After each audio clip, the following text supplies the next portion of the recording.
Hey guys, today I'm going to talk about an issue with my 3D printer with the CR-6 Max from Creality. I think it's Creality, I could be pronouncing it wrong.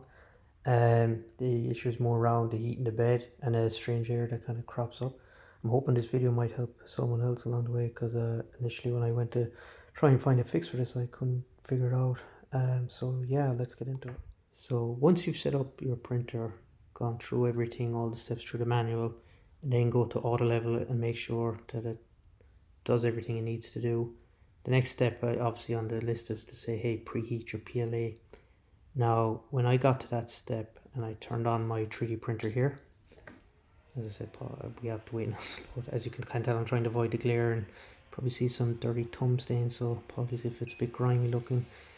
But anyway, the issue was, you can see here now on the value, it's 2021 actually. But when I initially started that, it was coming back as a minus 15 here, minus 15-0. And I think that was actually 00 or 20, I can't remember off the top of my head. But the one thing that did stand out to me was this was minus 15. So I didn't think of anything of it at the time. So I went in, preheated my PLA, click on that button. Now what will happen is, obviously I've sorted the issue here, but what will happen is that it'll go in, you'll hear the fan kick off, and then this screen will refresh like it's just been turned on again, and it'll go from 0 back to minus 15.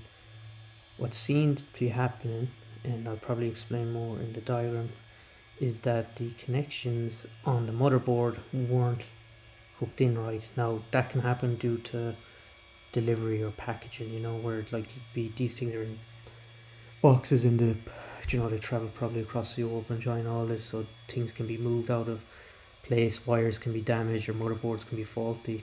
So I'm probably going to show you now what you probably can do to maybe resolve that issue. The next step you'll probably have to do is actually take apart underneath here and get at the motherboard, because you want to check that the cables are actually hooked in. So I'm not actually going to open this now because it took long enough just to get it working, so I don't want to start messing with it. It kind of I'm treating it like a mine now, where it might go off and stop working on me at any second. But I actually have another motherboard here to kind of explain what's happening, and I'll just put this camera down and probably explain. Oh, apologies, a cup of tea there, and apologies about the jumpy cutness of this. When I went to put down the camera again on the stand, it just fell over. So yeah, as you can see here, this is the motherboard here, and I'm going to go through the manual well because it says it all in there, so if you're reading the manual, see.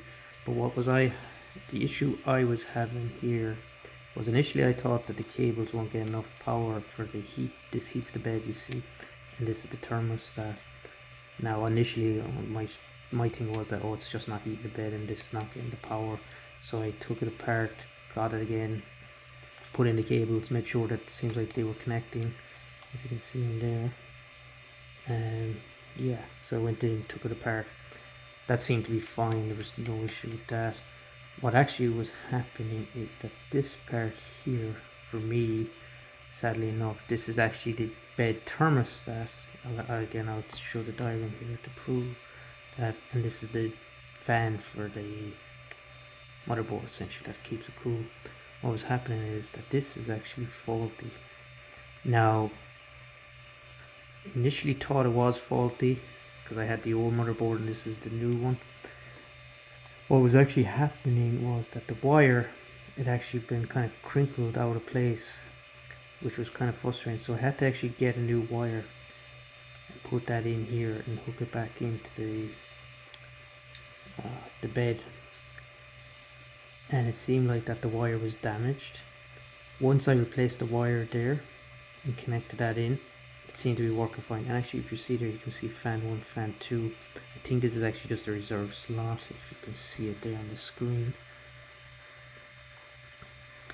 And yeah, that was actually the issue, that it was this here was actually faulty. But what can actually happen here is it can just be loose as well, because I even was playing around with the other one just to test it when I was picking out all the hot glue.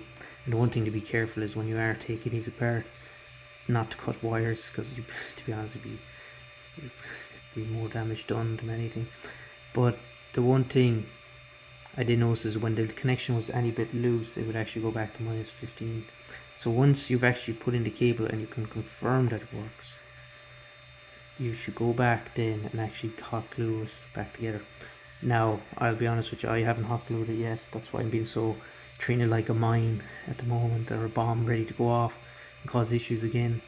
But the reason why I haven't hot glued it actually is because I don't want to hot glue something without confirming fully that it works. And as you can see, the fan there, but I had an issue with mine that this piece was actually faulty, that it wasn't picking up the thermostat or the heat of the bed. So that's why it's come back as -15. The reason why I kind of mention is, unlike other areas with auto leveling, and it'll come back with a homing fail there, like a 200 for homing fail there or something like that. It doesn't actually give you an indicator that, oh, the bed thermostat is actually just not working, or it's not connection right. Now, you probably can guess when -15, you could probably guess that, but I don't know, at the time I was like, oh, that doesn't seem very clear to me. So that's why I had to take it apart and put new cables in and go all through the rigmarole. But it's a lot of time, it might be just something as simple as just the cable being popped out during delivery, or as I said, transport. And that could be the case for the fan as well, as you can hear in the background now, the fan going 90 here. And as I said, that you can actually see that in the diagram with the manual here. Let me open it up actually. I think it's near the very end. But you can see there. Apologies now if I probably should just gone a screenshot there, but you can see, yeah, exactly there. The power input, the hot bed output, the bed thermostat. Oh, I think I was calling that wrong. Apologies, you probably maybe just look at the manuals, don't take my word for it. But anyway, this is actually quite useful because you actually get to see what's actually doing what, because yeah, that's kind of how I figured out in the end. And yeah, hopefully that helps someone, because it doesn't kind of give that error explicitly straight away. So yeah, hopefully it's all good, and yeah, thanks for watching, and hopefully it helps.